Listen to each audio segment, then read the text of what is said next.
So, have you noticed this wild paradox we're all living in right now? Welcome to This Explainer. We are incredibly stressed out about money. I mean, interest rates are biting, rents are climbing, and yet we just keep buying things we absolutely do not need. It makes no logical sense, right? Well, today we're going to unpack exactly why that happens. We're going to uncover the biological and psychological reasons why our wallets just keep emptying out even when our financial anxiety is at an all-time high. We'll look at the literal brain chemistry that drives our spending, and, most importantly, how you can actually take back control.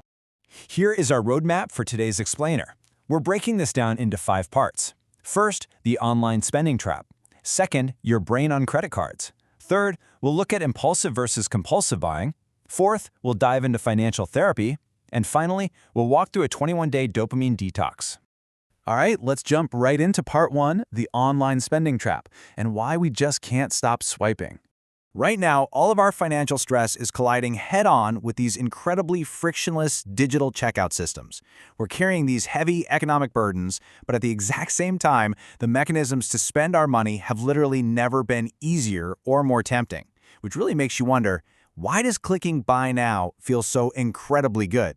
I mean, we've all been there. You add an item to your cart, you hit confirm, and suddenly, boom, you feel this rush of happiness and achievement. Well, validating that feeling is super important because, according to researchers, online shopping genuinely acts like a drug. It triggers a chemical reaction in your brain that provides an instant, even if it's fleeting, sense of relief. Just to put this into perspective, look at this staggering number, $38.7 billion. That was the record credit card spending hit in Australia in December 2025 alone. And at that exact same time, household spending shot up by 6.3%. which is the fastest pace since 2023. But here's the wild part. That growth wasn't for groceries or rent. It was largely driven by non-essentials. We're talking fashion, furniture, leisure.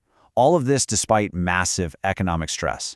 When we feel like we have zero control over the broader economy, we tend to reach for the immediate, tangible comfort of consumerism. Let's move on to Section 2, Your Brain on Credit Cards, the Neuroscience of Plastic. To really understand those massive spending numbers, we literally have to look inside the human head.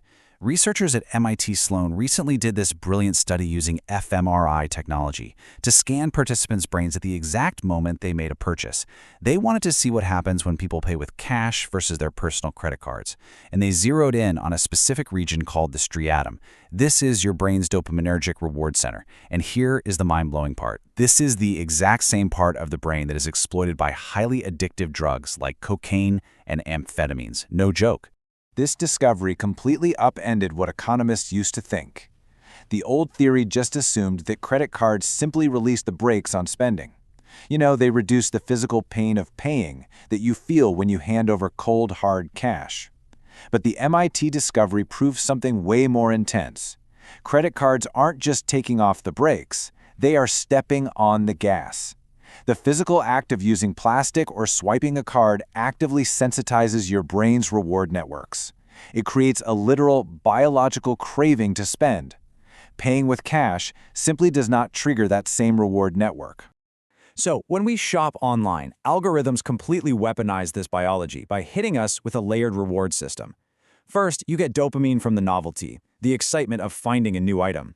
Then, you get a sense of control because you're the one choosing it. It reinforces your identity, making you feel like the person you want to be. But here is the craziest part. Your dopamine actually peaks during the anticipation. The scrolling, the price comparing, the waiting for the delivery truck. That's when the brain activity is highest, not even when you finally get the item. It is quite literally dopamine on demand.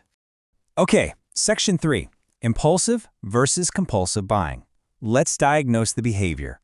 Because, let's be honest, not all problematic spending is created equal.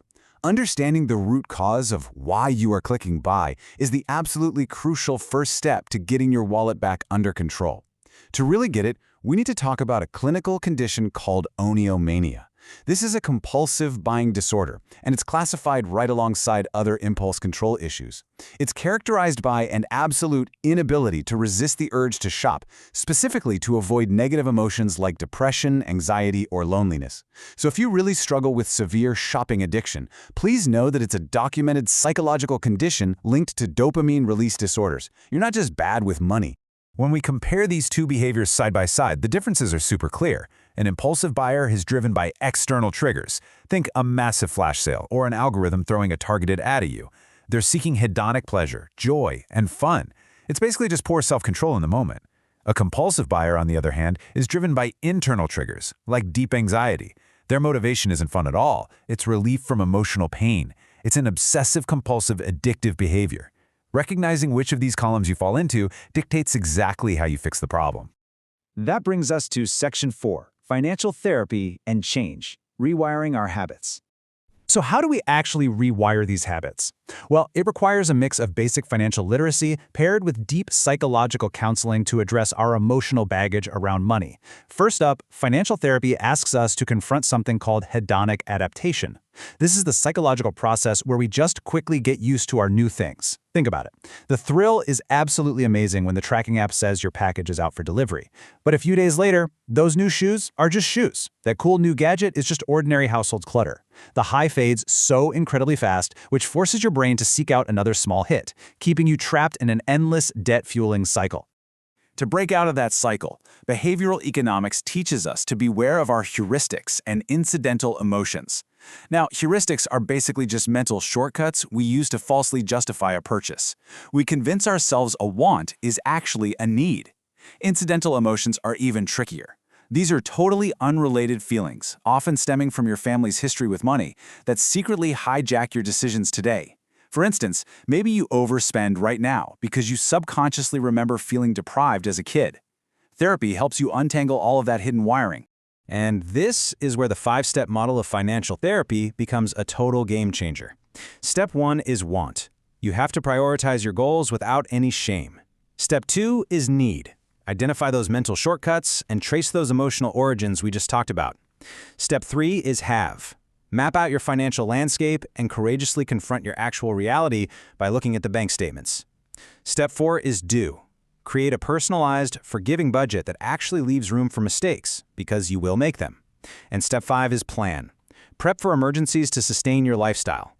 What's really beautiful about this model, especially when done in group therapy, is the concept of universality. It's the powerful realization that you are definitely not alone in your financial shame. And finally, Section 5, the 21-day dopamine detox, reclaiming your brain. We've talked a lot about the psychology. Now we need a highly practical behavioral solution to reset those biological reward pathways that the MIT study showed were being hijacked. Now, you don't want to just quit cold turkey. Instead, follow a structured 21-day timeline. Days 1 to 3 are just for preparation, setting intentions and reflecting on your habits. Days 4 to 7 are about gradual reduction. Try cutting your screen time and high dopamine habits, like junk food, by 50%.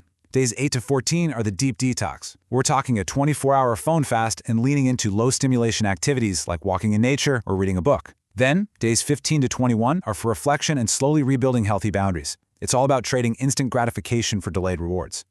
To actually make this detox work for your wallet long-term, you need to use tactical friction techniques. The goal here isn't to never ever spend again. It's simply to add space between your impulse and your action. Try implementing the 24-hour rule. Leave items in your cart for a full day to let that dopamine urgency just die down. Delete your saved credit cards from your browser. Forcing yourself to manually type in those numbers adds time and thought back into the process. Start tracking your emotional triggers. Do you always shop late at night or right after an argument? And finally, find healthy replacements. Swap out swiping for a walk, some journaling, or just a little mindfulness. I want to leave you with this final, really provocative thought to chew on. Take a hard look at your spending and ask yourself, is my financial future being determined by my actual goals, or is it currently being driven by a chemical reaction to a piece of plastic? Now that you understand exactly how your brain is hardwired to crave spending, you have the power to step off the gas. You can take the wheel, implement a little friction, and drive your own financial well-being. Thanks so much for joining me on this explainer, and I'll see you next time.